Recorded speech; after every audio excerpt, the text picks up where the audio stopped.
سرکار نے فرمایا کہ جنہوں رب کعبہ بادشاہی عطا فرما دے، جنہوں رب کعبہ ملک دی بادشاہی عطا فرما دے اور بادشاہ بنن تو بعد پھر وہ عدل کرے، بے ایمان نہ ہوئے، کرپشن کرن والا نہ ہوئے،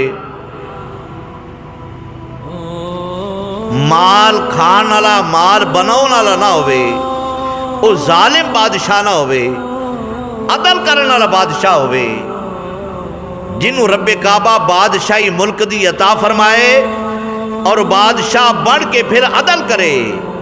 میرے مصطفیٰ نے فرمایا قیامت والے دن رب کعبہ اپنی رحمت دے سائے تھلے ان جگہ عطا فرمائے گا۔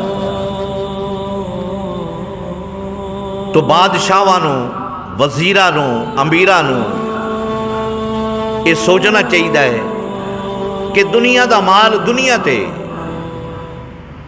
رب نے بادشاہی عطا فرمائیے، قل اللہم مالک الملک تؤتی الملک من تشاء وتنزع الملک ممن تشاء وتعز من تشاء وتذل من تشاء۔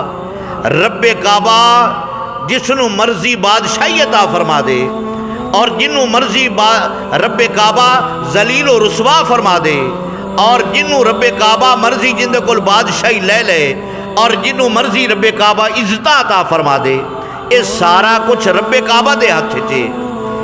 اگر بادشاہی عطا فرمائے تو پھر اس بادشاہ نو عدل کرنا چاہیے۔ کی کرنا چاہیے؟ عدل کرنا چاہیے۔ مال بنائے گا، لوگاں تے ظلم کرے گا تو پھر کی کر لے گا؟ یہ چند دن دی بادشاہی ہے، پھر انہیں آنے والی تھان تے آ جانا ہے اور پھر آخر انہوں موت ہے، پھر حساب و کتاب دیندہ پھرے گا۔ حضرت ذی وقار میرے مصطفیٰ نے فرمایا کہ عدل کرن والا بادشاہ قیامت والے دن رب کعبہ دے رحمت دے سائے تھلے ہوئے گا۔